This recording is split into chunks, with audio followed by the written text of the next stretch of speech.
Tampo pa yung tawon yung Mia dito sa early game mga doy. Paano ba naman kasi? Nag-pick pa kasi yung last pick ng Mage. Kaya parong gilin taon ako dito, God mga doy. Pero intindihin na lang natin yung Mia na yan. Kasi siguro, gamay ragid din taon na isang pamuot. Ang intindihin na lang natin dito, paano natin mai-survive tong laban na to o magkalisod bagitag tamas ginawa ni. Pero bago tayo mahirapan, kunin muna natin to si Predator na to ay unsa pa man di ay. Pagkadilat ulit ng mata ng Mia, dumiretso na naman yung taon siya sa tore. Pasagdaan na to na mga doy. Then guna-dugoy siya gud malipay, kaya hayaan na lang natin siya. Ang dami-dami ko na nga ang problema, tapos dagdagan pa niya. Kaya wag na nating intindihin yan, kita mo yung Predator. Lumagot na pala yung taon siya sa akin. Sos Mario Sep ka doy, yan ang gusto ko. Kaya habang naiksi pa lang yung lagot niya mga doy dito, dinagdagan ko para tumaas naman yung lagot niya. Kunya karon, humigda ka na naman hinuan doy. Siyempre, magtago muna tayo sa tanglad mga doy. Hindi tayo basta-basta magkumpiyansa yung Mia namin, panay kumpiyansa na nga yan Kaya ayaan lang natin muna yan sila. Yung sinabihan ko ng Lailia, wag ka na dyan doy, dito ka na, sumunod ka na sa tore natin. Kaso huli na ang lahat mga doy. Kaya sinama ko na lang yung prangko. Tapos dito parang ayaw na yung tao nila akong palabasin. Mukhang lumago talaga sila sa akin mga doy. Gigil talaga yung taon sila Kita mo yan? Nagtipi-tipi na gilin taon. Grabe ba?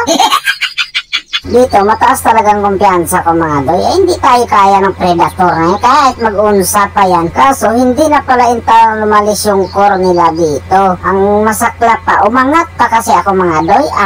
Nakatilaw na pagiging taon kong lamiw ng tawar good. Sa pagkakataon na to dito mga doy, naramdaman ko talaga na ako lang talaga yung binabantayan nila. Ako lang yung taong talaga yung pakay. Kita mo yung prangko, hindi talaga siya nakatabuling. In-ultimate yan talaga ako. Tapos yung responde, dali kayo. Baog na din kasi yung tawon yung core namin. Kaya ang ginawa ko dito, lahat ng pag-iingat mga doy, binili ko talaga sa pagkakataon na to. Dili na maayo to. Kaya ang sabi ko sa kanila dito, tower deep lang muna tayo mga doy. Hulatin natin yan silang lumalom. Kaso yung prangko hindi na nakalalaw mga doy, nabaon. Dito, sinabihan ko na sila na palag na tayo mga doy, medyo lamang tayo dito sa pagkakataon na to. Ako na nagsasabi sa inyo. Buti na lang talaga, pumalag din talaga mga doy. Tapos yung Granger nag-asim, buti na lang yung flicker niya, tinulak siya. Dahil nakita ni Mia na desidido talaga kaming manalo mga doy. Biglang bumusis yung taon siya, Sos Mario Sep.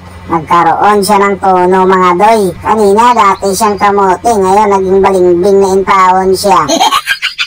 Buti na lang talaga yung taon, yung flicker ko mga doy. Kinulak din taon ako sa igayo na yun. Tapos dito, nakagat pa yung taon sa limango yung Lailia. Buti na lang talaga, saktong-sakto yung dating natin mga doy. Sukat na sukat talaga yung taon. Sos Mario Sep ka. So yung Granger, sobrang lukot din talaga mga doy. Daw kiti-kiti talaga yung taon siya. Ang ginawa pa niya dito, plinikiran talaga ako mga doy. Kaya nalipay rapuli ko mga doy kasi yung haring janitor yung tao namin mga pag-boss. Kaya sabi ko, irekta mo na yan doy. Manalig at magtiwala ka lang yung taon kaya hit 012 pa yan siya. Pero nalipay ko siyang gibuhat mga doy.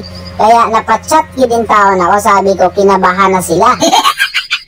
Kaya nung pagliwanag ng aking paligid mga doy, sabi ko, irekta na kaya natin to, baka kaya na natin to mga doy. Hindi na yan sila makakalapit sa atin, tayo na yung lalapit sa kanila. Kaya yung flicker ko, tinulak ako kasi lalapit man yung taon sila Ay sos Mario Sep. Sinabihan ko yung Mia at saka yung haring janitor na huwag na nyo nang atakihin yung dakong mananap na yan, kaya na natin to.